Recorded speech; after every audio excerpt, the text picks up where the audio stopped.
Hello guys, welcome back to my channel. আজকে আমরা আলোচনা করব ক্লাস 10 অর্থাৎ মাধ্যমিকের বাংলার অভিষেকের কিছু গুরুত্বপূর্ণ প্রশ্ন। তাই তোমরা ভিডিওটি শেষ পর্যন্ত দেখো, আর চ্যানেলে নতুন হয়ে থাকলে চ্যানেলটি চটপট সাবস্ক্রাইব করে নাও। আর এই অভিষেকের প্রশ্নের মান অনুযায়ী আমি বিভক্ত করে দিয়েছি, যাতে তোমাদের কোন প্রশ্নগুলো পরীক্ষায় আসতে চলেছে সেগুলো বুঝতে পারো। তাই তোমরা ভিডিওটি শেষ পর্যন্ত দেখো, আর বেশি বেশি করে বন্ধুদের মধ্যে ভিডিওটি শেয়ার করো, যাতে তারাও বুঝতে পারে। তাই আমরা আলোচনা করব প্রশ্নের মান একেতে। প্রশ্নের মান একেতে কি প্রশ্ন পরীক্ষায় আসতে চলেছে, তাই সেগুলো আমরা আলোচনা করব। একের দাগে প্রশ্নে আছে, মেঘনাদ বধ কাব্য এর প্রথম স্বর্গটির নাম লেখো। এই কাব্যে মোট কটি স্বর্গ আছে সেইটা লিখতে বলেছে। অর্থাৎ তোমরা দুটো ভাগে ভাগ করতে পারো। এর প্রথম স্বর্গটির নাম, এটা 1 নম্বর হিসেবে, আর এটা 2 নম্বর হিসেবে, অর্থাৎ 1-1 হিসেবে তোমরা বিভক্ত করে নিতে পারো। তাই আমি ওটা একবারে করে দিয়েছি। তাই দ্বিতীয় প্রশ্ন কি আছে? দ্বিতীয় প্রশ্ন হচ্ছে, এ কলঙ্কপিত ঘুষিবে জগতে বক্তা কোন কলঙ্কের কথা বলেছেন?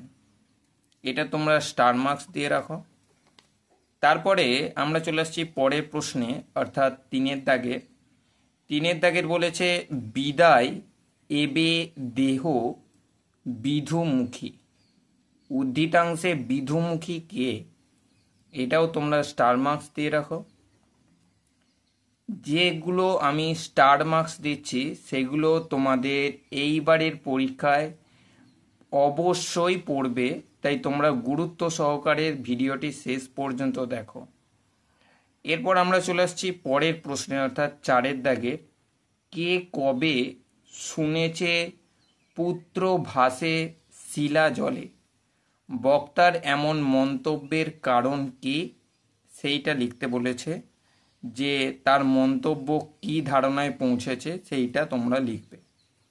তারপরে 5-এর দাগের বলেছে, গিরি শৃঙ্গ কিংবা তরু যথা বজ্রঘাতে এ উপাসটি কোন প্রসঙ্গে ব্যবহৃত হয়েছে? এটা তোমাদেরকে লিখতে হবে। তারপর আমরা চলে আসছি পরের প্রশ্নে, অর্থাৎ 6-এর দাগের। 6-এর দাগের বলেছে, ইন্দ্রজিতের রথ কেমন দেখতে ছিল? এটা তোমরা স্টার মার্কস দিয়ে রাখো। তা ইন্দ্রজিতের রথ কেমন দেখতে ছিল সেটা তোমাদেরকে লিখতে হবে।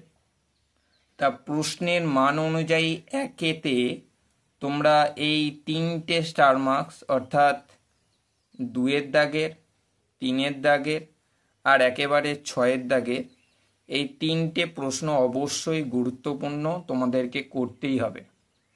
তারপরে আমরা চলে আসছি প্রশ্নের মান 3-এতে। প্রশ্নের মান 3 অর্থাৎ অভিষেকের প্রশ্নের মান 3 অনুযায়ী কি কি প্রশ্ন আসতে চলেছে পরীক্ষায় সেইটা আমরা আলোচনা করব। 1-এর দাগের কি বলেছে? অম্বুরাশি সুতা উত্তরিলা। অম্বুরাশি সুতা কে? তিনি কি উত্তর দিলেন? 2-এর দাগে প্রশ্নে বলেছে, জিজ্ঞাসিলা মহাবাহু বিস্ময় মানিয়া কাকে মহাবাহু বলা হয়েছে? তার বিস্ময়ের কারণ কি? এটাও তোমরা স্টার মার্কস দিয়ে রাখো। তারপরে 3-এর দাগের বলেছে, হৈম পাখা বিস্তারিয়া যেন উড়িলা মৈনাক শৈল অম্বর উজ্জ্বলী। এই উপমা প্রয়োগের সার্থকতা বুঝিয়ে দাও। এটা তোমরা স্টার মার্কস দিয়ে রাখো। এরপর আমরা চলে আসছি পরের প্রশ্নে, অর্থাৎ 4-এর দাগে। 4-এর দাগে প্রশ্নে বলেছে, কাঁপিল লঙ্কা কাঁপিল জলধি। যে পরিপ্রেক্ষিতে কবি একথা বলেছেন তা নিজের ভাষায় লেখো। এটাও তোমরা স্টার মার্কস দিয়ে রাখো। এটাও খুব গুরুত্বপূর্ণ একটা প্রশ্ন।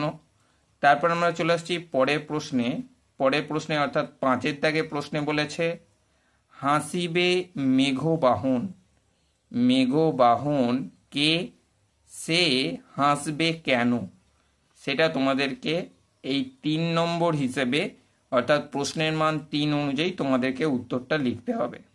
আর শর্ট প্রশ্ন হিসেবে তোমরা এইটা করতে পারো যে মেঘবাহন কে। তারপরে 6 দাগে প্রশ্নে বলেছে তবু তারে রাখে পদাশ্রয়ে যূথনাথ, বক্তা কে, তার মন্তব্যটি বিশ্লেষণ করো। এটা তোমরা স্টার মার্কস দিয়ে রাখো। তাহলে প্রশ্নের মান 3 অনুযায়ী তোমরা 2 দাগের, 3 দাগের, 4 দাগের আর 6 দাগেরটা তোমরা করলে। তারপরে আমরা চলে আসছি পরের প্রশ্নে। 7 দাগে প্রশ্নে বলেছে কি হেতু মাত গতি তব আজি, এ ভবনে বক্তা কাকে মাত সম্বোধন করেছেন, তার আগমনের কারণ কি। তারপরে 8 দাগের বলেছে সাজিছে রাবণ রাজা, রাবণের সাজসজ্জার কারণ কি। তা তোমরা এই 7 দাগেরটাও স্টার মার্কস দিয়ে রাখো। তারপরে আমরা পরের প্রশ্নে চলে আসবো, অর্থাৎ 9 দাগের। 9 দাগের বলেছে ইন্দ্রজিৎ তার ধাত্রী মাতার কাছে কি জানতে চায়। এটা তোমরা বড় প্রশ্ন হিসেবে করবে, অর্থাৎ 3 দাগের হিসেবে। তাই তোমরা পরের প্রশ্নে চলে আসো। পরের প্রশ্নে আছে 10 দাগের উত্তরিলা বীর দর্পে অসুরারি রিপু, অসুরারি রিপু কথার অর্থ তোমাদেরকে বোঝাতে হবে। তা এই 3 নম্বর প্রশ্ন হিসেবে এই কয়েকটি প্রশ্ন করলেই আশা করছি তোমাদের পরীক্ষায় কমন আসবেই। তারপরে আমরা চলে আসছি প্রশ্নের মান 5-এ। প্রশ্নের মান 5-এ 1 দাগে প্রশ্নে আছে নমি পুত্র পিতার চরণে কররে কহিলা, পিতা ও পুত্রের পরিচয় দাও। পাঠ্যাংশ অবলম্বনে পিতা ও পুত্রের কথোপকথন নিজের ভাষায় লেখো। এটা কিন্তু খুব গুরুত্বপূর্ণ একটা প্রশ্ন। তাই এই কয়েকটি প্রশ্ন করলে আশা করছি তোমাদের পরীক্ষায় কমন আসবেই। তাই ভিডিওটি যদি ভালো লাগে তাহলে কমেন্ট করে জানাও, আর বেশি বেশি করে বন্ধুদের মধ্যে ভিডিওটি শেয়ার করো। তাই এখানে ভিডিওটি শেষ করলাম।